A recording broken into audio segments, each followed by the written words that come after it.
Se escucha el murmullo del boliche. Estamos ya 4 minutos, si no me equivoco, si ese reloj anda bien. Por ahí andará. Y está conmigo, por supuesto, el señor Santiago Kovadlov.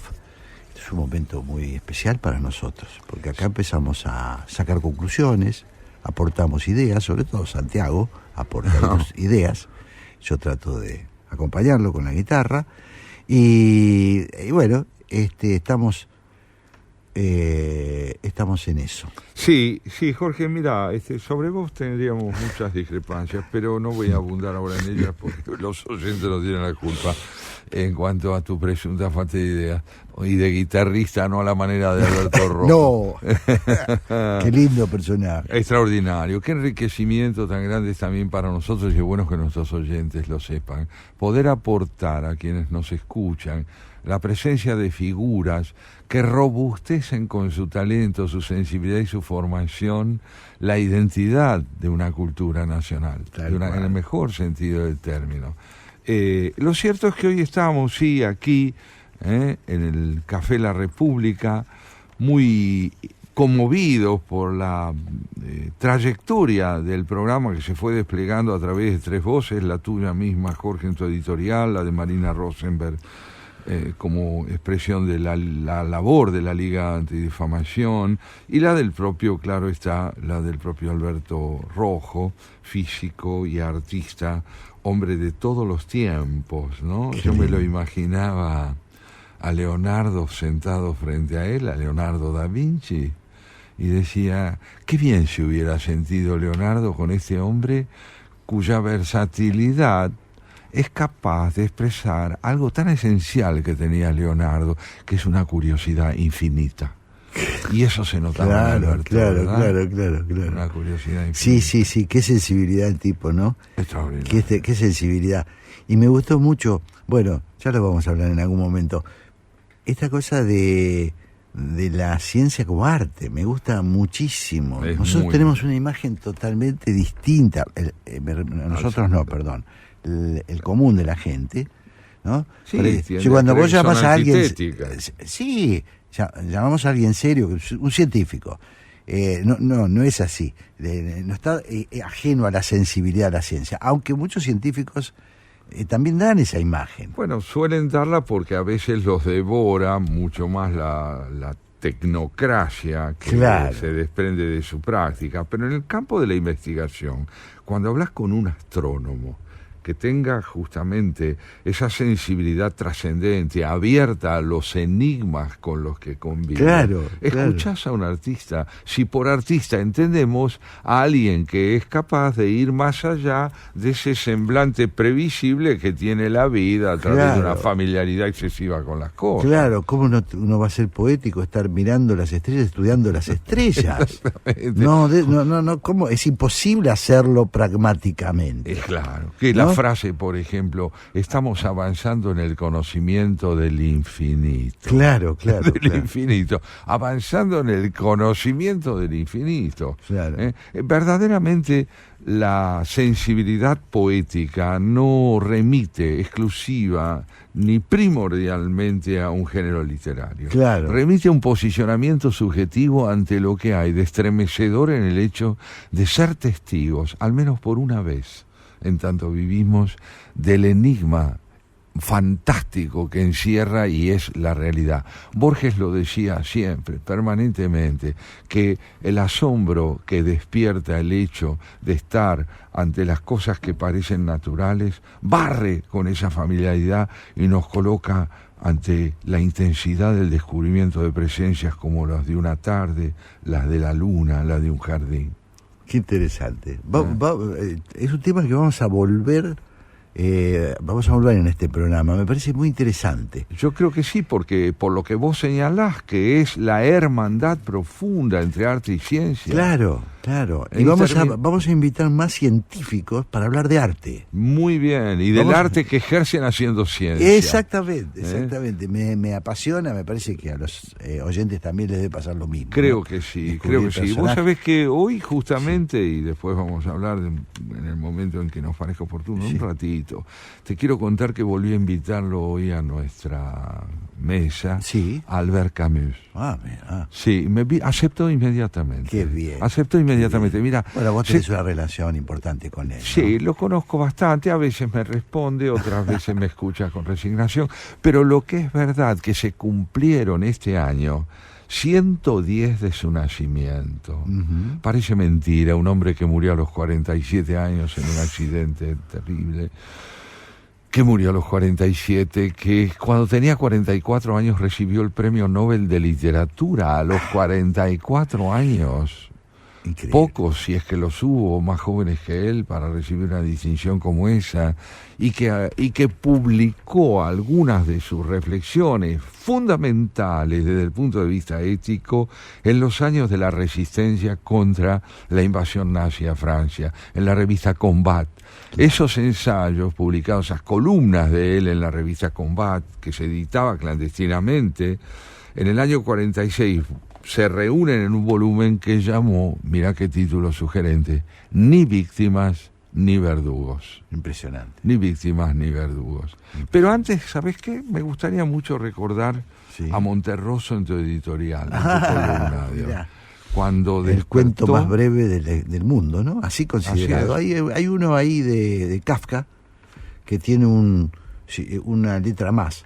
Una letra más. Por eso este es el más corto. Claro. Pero bueno, está Es discutiendo. espléndido. Cuando despertó el monstruo todavía estaba allí. ¿Sabes por qué me gustó? Porque tu reflexión acerca de las incertidumbres que nos plantea la situación política en la que estamos viviendo los argentinos, poco tiene que ver con el escepticismo y muchísimo que ver con la necesidad de que no nos baste lo que pareciera que empezamos a dejar atrás, que es la invulnerabilidad política del peronismo, la invulnerabilidad política del kirchnerismo machista, sino colocarnos delante de las incertidumbres que deben ser saldadas por las actuales autoridades elegidas en la elección de noviembre pasado, el 19 de noviembre.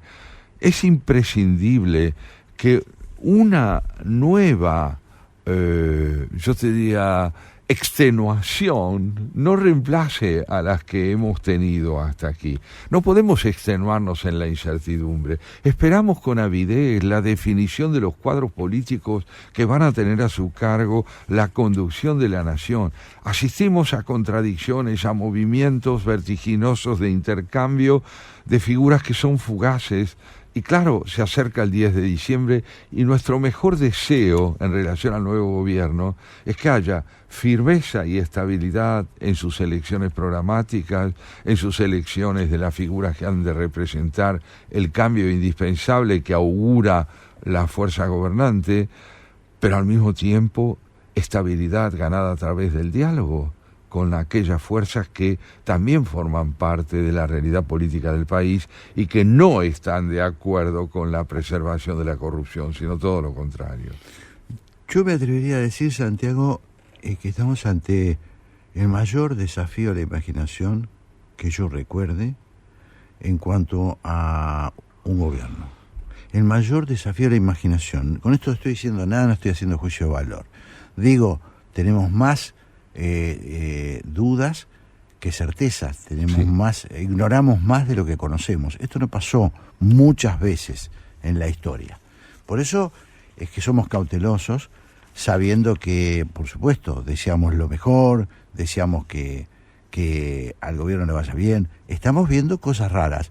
Lo que es importante es que, y esto siempre lo advertimos en este programa, tratamos de ser, porque nos ayudamos a nosotros mismos a ser cautelosos, porque siempre nos preocupa el ilusionismo, siempre nos preocupa esos estados de euforia.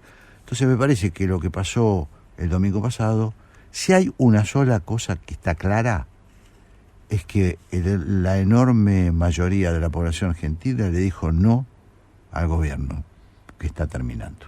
Así es. Y manifestó de una manera, diría, como pocas también en la historia argentina, su repulsión por determinadas prácticas, y particularmente las últimas, de un uso abusivo del poder, de recursos que aparecieron de manera insolente, porque es insolente mostrar que se usan los recursos públicos para proselitismo en un país que está quebrado, que está hecho pomada, ¿no? Entonces me parece que eso está claro. Lo otro son todas incógnitas. Claro. Incógnitas. Sí, se ha votado contra una realidad asfixiante, esterilizadora del porvenir, y se ha votado reclamando un porvenir que todavía no se discierne con claridad. Exactamente. Eso es tal cual. Como la opción se ha presentado como una opción radicalizada, es decir, esto no es una opinión, se ha presentado, el emblema de esta campaña política de Milei fue una motosierra, es decir, venía a destruir todo lo anterior. Entonces, bueno, el grado de expectativa ahora tiene que ser acorde con la posibilidad de realizar los cambios, ¿no? Claro. Porque si no, la motosierra te promete mucho y te genera rápidamente la posibilidad de una decepción. Esto sería muy malo y esto no es lo que nosotros, por lo menos en este programa, vamos a respaldar, a propiciar. No hay duda, no hay duda. Estamos persuadidos de que es indispensable tener flexibilidad para poder ganar estabilidad política, pero al mismo tiempo sin transigencias que vuelvan a proyectar sobre el escenario nacional la sombra del pasado, claro, que tanto queremos que quede atrás. Claro, porque si hay algo que Javier Milei, este gobierno de Javier Milei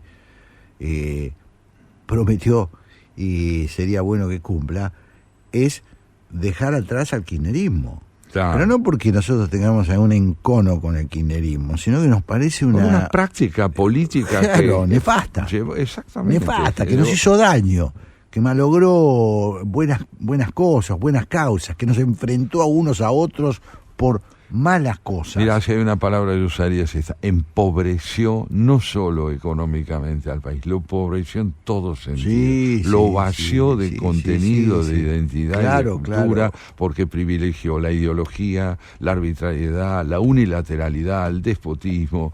Absolutamente. Entonces de eso tenemos que desprendernos y bueno, ahora estamos todos, de alguna manera, agarrados de la cintura de un presidente extraño, de un presidente, por lo menos para nosotros, un presidente que no viene de la tradición política, un presidente que ha hecho de la verborragia una práctica frecuente, su campaña, pero bueno, estamos siguiendo los hechos, trataremos de no apresurarnos en nuestras evaluaciones, Santiago. Eso es fundamental, que nuestros oyentes creo compartirán con nosotros.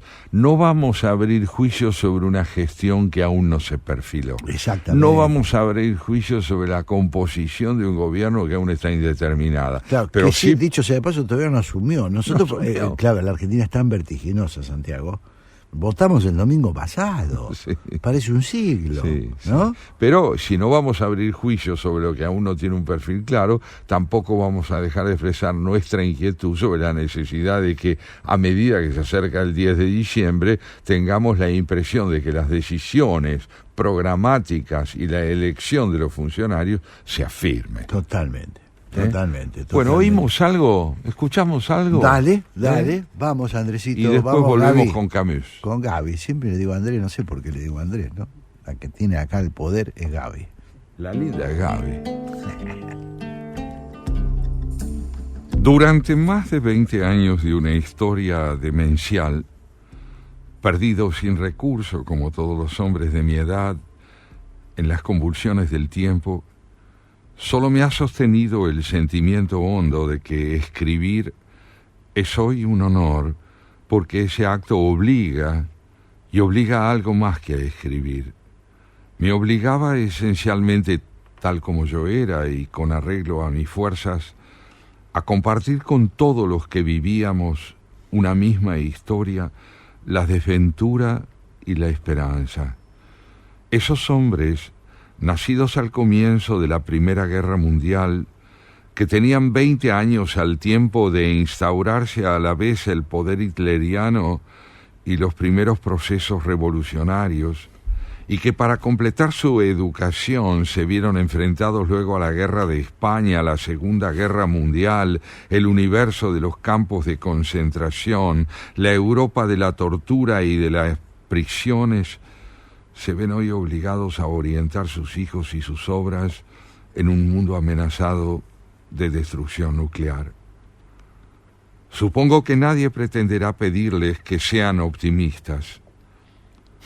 Hasta llego a pensar que debemos ser comprensivos sin dejar de luchar contra aquellos con el error de los que, por un exceso de desesperación, han reivindicado el derecho al deshonor y se han lanzado a los nihilismos de la época.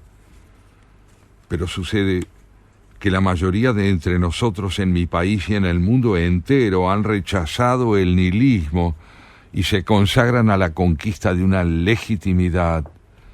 Les ha sido preciso forjarse un arte de vivir para tiempos catastróficos, a fin de nacer una segunda vez y luchar luego, a cara descubierta, contra el instinto de muerte que se agita en nuestra historia.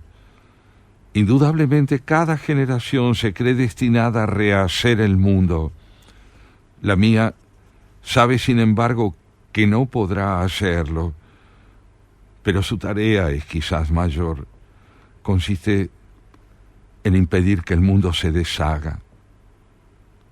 Heredera de una historia corrompida en la que se mezclan las revoluciones fracasadas, las técnicas enloquecidas, los dioses muertos y las ideologías extenuadas, en la que poderes mediocres que pueden hoy destruirlo todo no saben convencer, en que la inteligencia se humilla hasta ponerse al servicio del odio y de la opresión, esa generación ha debido a sí misma y a su alrededor restaurar, partiendo de sus amargas inquietudes, un poco de lo que constituye la dignidad de vivir y de morir.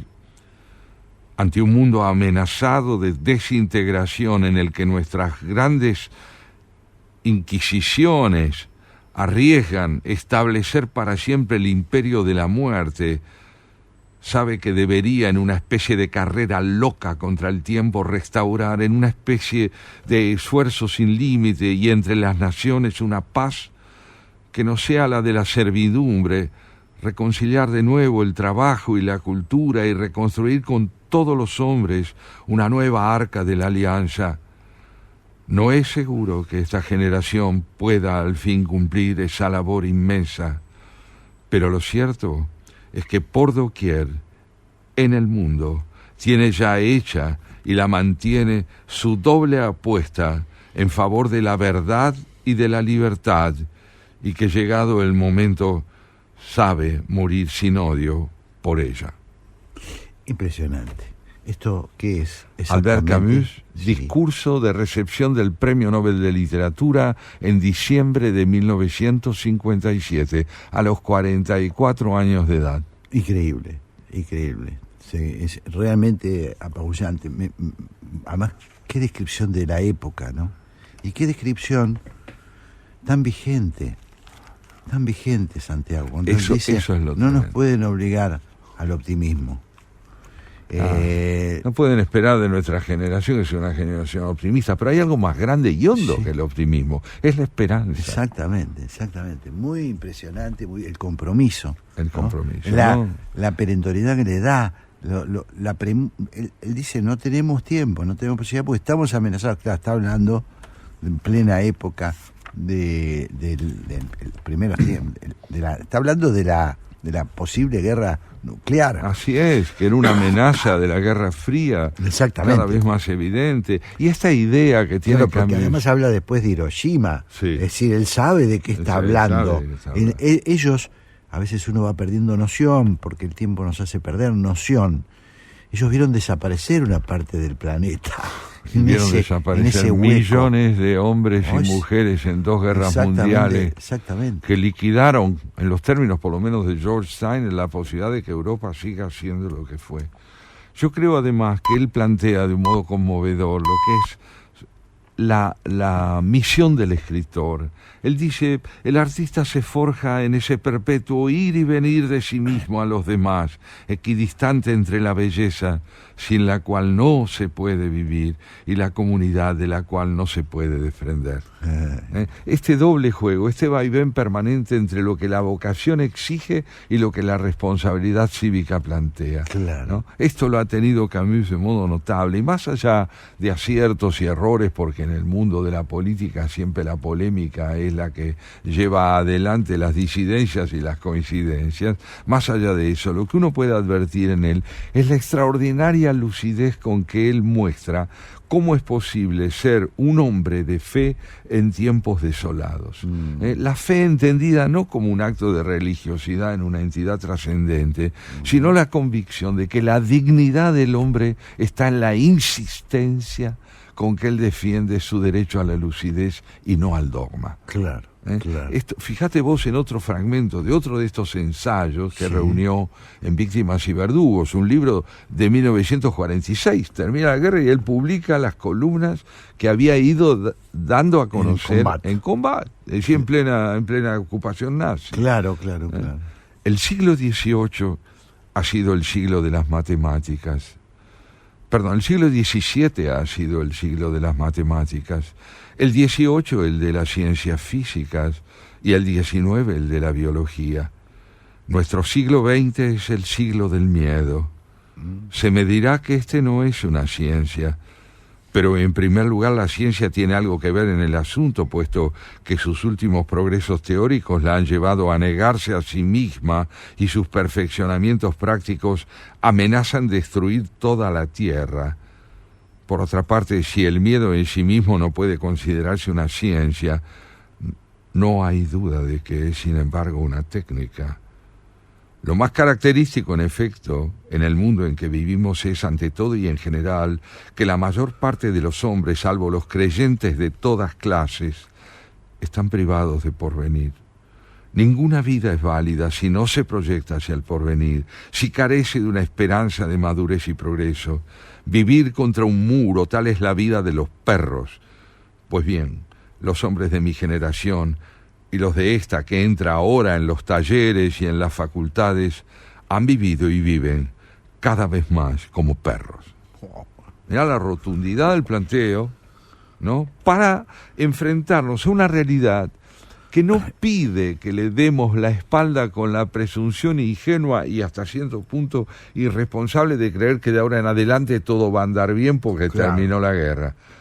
Extraigamos las consecuencias del mundo en el que nos ha tocado vivir, de ese Camus, nacido en 1913, muerto en 1960, y sepamos advertir cuáles son las responsabilidades éticas, estéticas, políticas y hasta religiosas entendidas como acto de comunión con un prójimo, que nos plantea la época en que vivimos. Claro. ¿Dónde han quedado las ideologías de su tiempo en Camus? A todas las impugnó, incluso al comunismo del cual él provenía. Claro. Lo hemos hablado acá algunas veces. Camus se plantó en un mundo en que era también difícil ir contracorriente. Él se plantó como intelectual frente a quienes ya habían abrazado una fe única. Así es. Es muy meritorio, ¿no? Ha habido un puñado de gente así. Claro, que fueron excepción a la regla, a la presunción de que lo general era lo verdadero. Claro. Y fueron un matiz de ese pensamiento monolítico y único que, al aferrarse con pasión a la idea de que el pensamiento crítico debía ser el que orientara la acción de un intelectual y no la sumisión a una ideología, integraron una minoría muy atacada de la que formó parte también el propio Octavio Paz. Sí, claro. ¿No es cierto? Hombres que no salían en defensa del capitalismo contra el comunismo, sino que predicaban un humanismo en relación con el cual la política era simultáneamente un deber y materia de sospecha. Claro. Un deber y materia de sospecha. Claro. Bueno, es muy importante tener en cuenta esto, que se dice fácil, pero que es muy difícil cuando la época empuja. Y en esa época Claro. lo que empujaba era un mundo que aparentemente era novedoso, ¿no? Que era el llamado socialismo. La intelectualidad abrazó esas ideas en su mayoría. Así es. Y como suele pasar, y esto tengas en cuenta para nuestros problemas domésticos, quien no adhería a esas concepciones, estamos hablando de una, pero podemos mencionar varias. Por supuesto que sí. Es considerado inmediatamente un traidor. O sea que además de la carga de discrepar con tus pares, llevas la carga de la acusación, la carga del ser traidor, de no entender, bueno, es enorme el esfuerzo que tiene que hacer un intelectual. Es muy importante lo que estás planteando, me parece que señala al mismo tiempo algo que tiene que ver muchísimo con la educación. ¿Qué significa educar en un mundo donde el espíritu crítico, la sensibilidad alejada de los dogmas inflexibles, se vuelve cada vez más necesaria? Estamos viendo proliferar en Europa, con una transparencia realmente inquietante, regímenes políticos de extrema derecha ahora, ya no de extrema izquierda solamente, como hasta hace un tiempo ocurría, que vienen a decirnos tenemos la verdad. Xenófobos, ¿no? Gobiernos xenófobos. Estamos tomando con naturalidad algo que no es natural. Eso, y por eso no debería ser. No debería serlo, y ahí, en ese sentido mucho nos ayudó la reflexión de Mónica Rosenberg. Sí. Creo que es muy importante lo que ella trajo, y coincidente con esto que voy a leerte ahora, también de Albert Camus. Lo que me parece deseable en este momento es que en medio de un mundo de muerte se decida reflexionar sobre la muerte y elegir.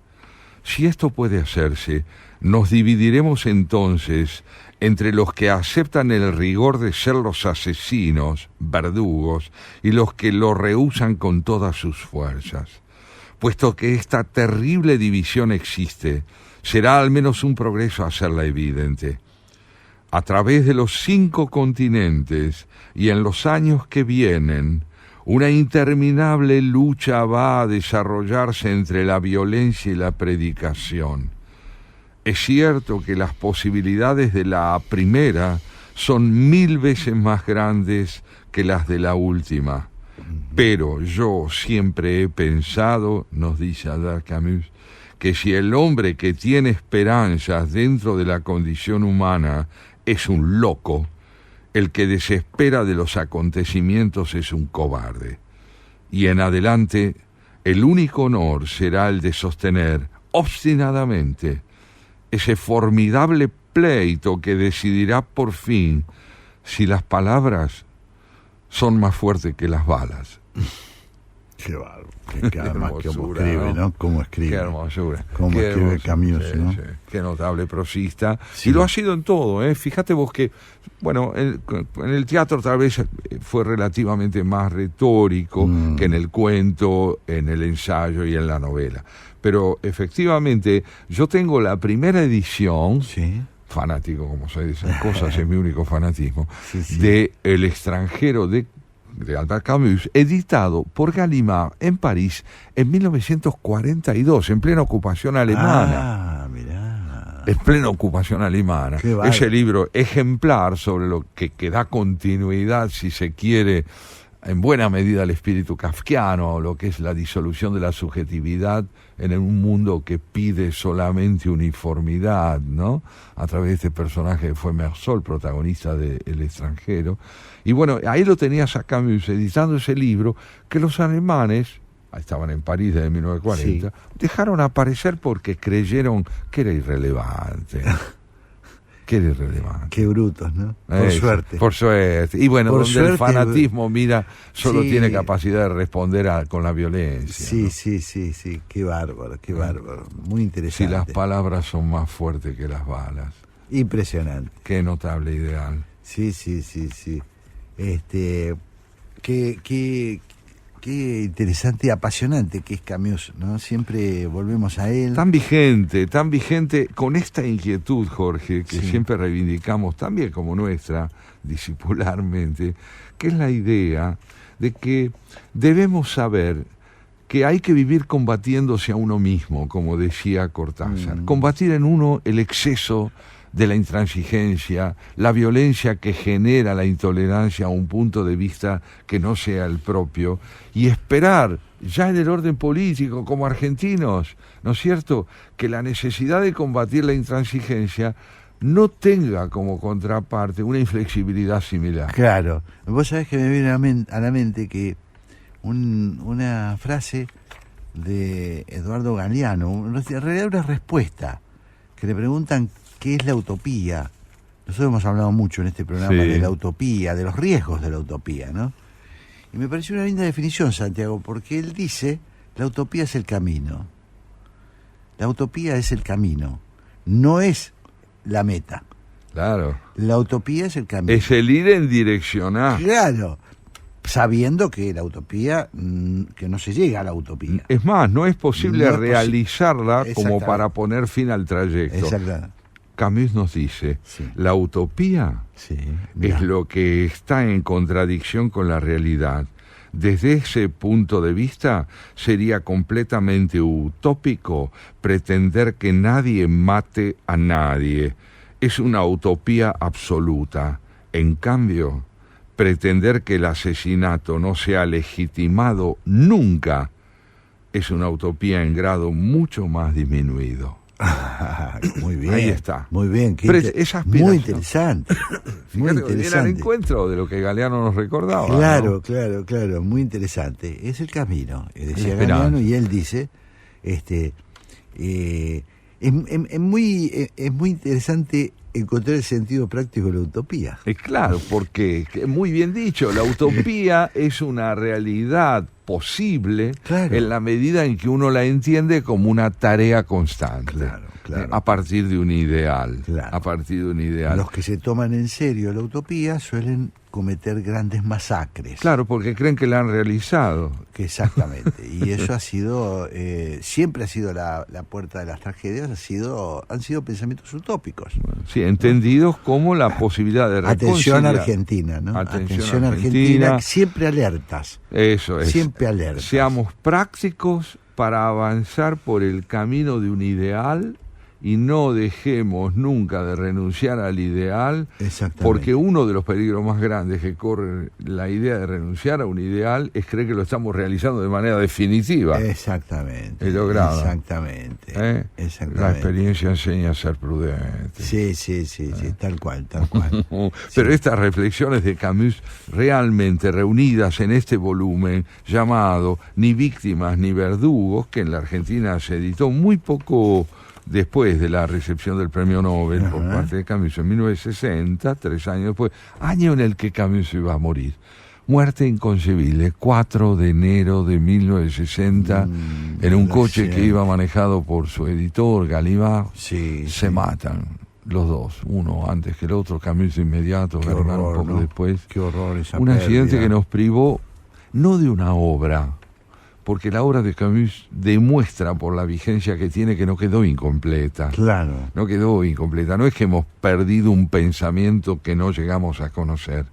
Si después de todo nos hemos resignado a que de Sófocles solo tengamos 7 tragedias sobre las muchísimas que escribió, digamos que con las obras que Camus nos dejó, se unió a lo que de mejor tiene la literatura clásica. Claro, tal cual. Y si vos tuvieras que recomendarle a nuestros oyentes, ¿cuál libro de Camus recomendarías especialmente? Elegiría 2 obras. Sí. Por un lado, El extranjero, para poner de manifiesto, mediante la lectura de esa novela, el retrato espléndido que él nos brinda de un hombre que ha sido aniquilado por la desesperanza. Y por otro lado, como contraparte de ese posicionamiento, El mito de Sísifo, un ensayo espléndido que nos muestra que la esencia de la existencia está en la insistencia, en el esfuerzo, en la dignidad primordial que consiste en no cederle la última palabra a lo irremediable. Claro, todo esto dicho por un hombre que murió a los 47 años. 47. Estaba empezando a ser grande. Es impresionante. Y hoy es ¿no? un hombre un gigante. Un gigante. Sí, tal cual. Muy interesante, ¿no? Creo Muy que interesante. La verdad, mon cher ami, Albert Camus, nosotros te agradecemos muchísimo que hayas compartido con nosotros la mesa del Café La República. Muy bien, vamos a escuchar un temita, y bueno, despacito le vamos a ir entregando la llave de este espacio a Graciela Fernández Mejide y Pablo Marmorato, que vienen a hacer el porqué. Así que, Gaby, si te parece, vamos despacito, tranquilos. Hoy es domingo de sol. Y ya se abren las puertas de este café que hemos llamado La República, para que entre Graciela Fernández Mejide y Pablo Marmorato, a quienes nos vemos hace un siglo. Porque, sí, que hubo elecciones, tantas cosas pasaron. Se ha ¿no? pasado siglo, y qué bien se la veía Graciela. Sí, tal cual. Hola, Graciela, ¿cómo va? Hola, Pablo. Hola, amigos.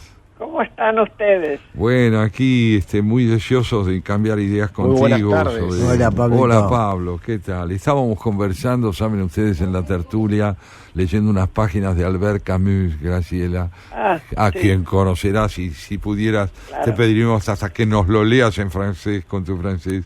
Pero queríamos regalarte de entrada, y a vos, Pablo, también una mínima frase a la que hicimos referencia. A ver, Indudablemente, dice Camus en el discurso que pronunció cuando recibe el premio Nobel, indudablemente cada generación se cree destinada a rehacer el mundo.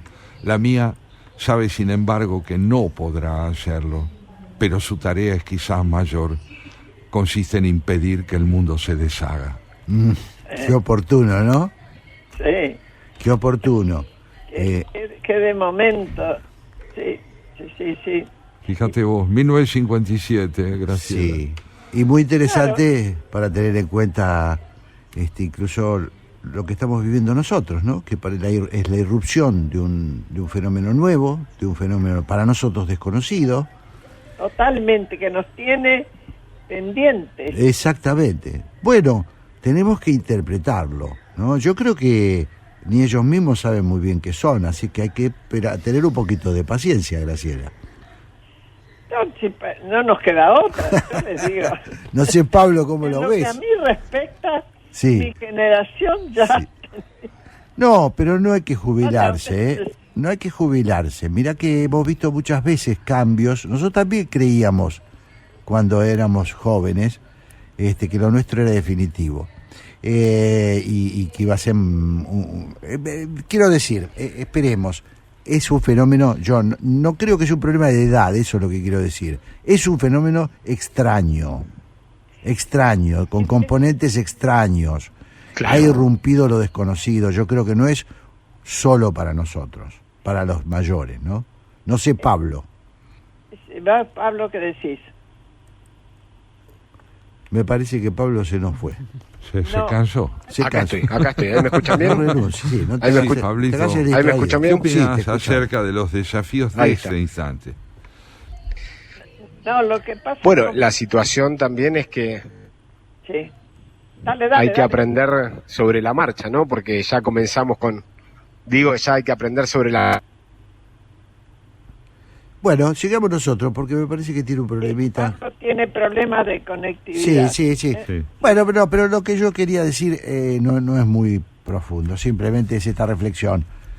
Estamos frente a un fenómeno para nosotros novedoso, pero no solo para nosotros, sino que es novedoso. Se está armando, todavía no asumió el gobierno, por supuesto, nuevo. Sí. Lo están haciendo, mientras van haciendo la obra, van corriendo los días, porque nunca nos pasó esto. Nunca un gobierno se hizo mientras se iba asumiendo. Es cierto. Y bueno, No, sí. Esperen, muchachos, paren un cacho. sí. Con Menem pasó algo así, ¿eh? Pero Menem es otra cosa, era el Partido Justicialista, un caudillo del interior, vino de la mano Había sido gobernador. de Bujibón, abrazado a Bujibón en el principio. Bueno, acá puede pasar, Pero no traía de entrada. tenés razón, Yo me acuerdo que no traía el gobierno armado. tenés Ah, razón. Como dos... a ver, se tuvo que abrazar con Alzogaray, acuérdense. Sí. Sí, todo eso fue con el tiempo, ¿no? fue pasando, pero fue pasando porque iba teniendo que armar. Sí. Él se juntó con un grupo que dio vuelta a la Argentina para otro lado. Sí, eso es cierto, hizo un cambio, un cambio estratégico. Yo insisto que la diferencia es que Menem era el Partido Justicialista, había ganado la interna, Tenía o una sea, estructura sólida.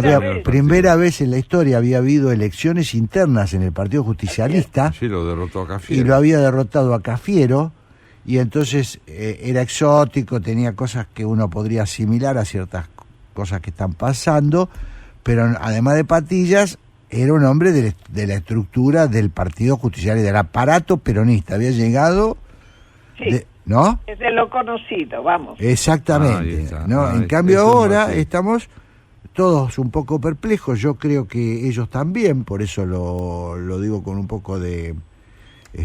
lo digo con respeto, pero yo con creo que ellos inquietud, también ¿no? están sorprendidos. Y bueno, hay que estar atentos, ¿no? Para hacer interpretación todavía nos faltan elementos. Así es.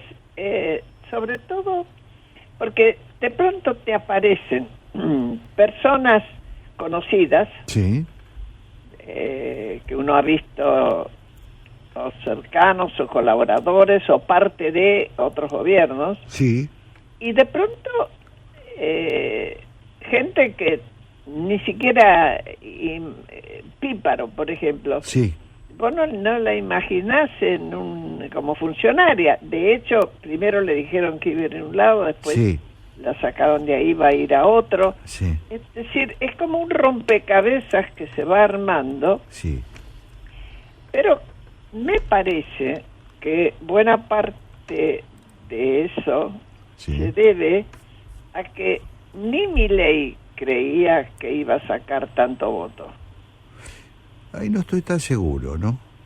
Ahí no estoy tan seguro, Graciela. Yo creo que el fenómeno que a nosotros, por supuesto, yo creo que a todos nos desbordó, sin embargo, se venía presentando, ¿no? El grado de descontento con el gobierno es tan grande. El rechazo al gobierno ya se había sedimentado, sobre todo en los jóvenes.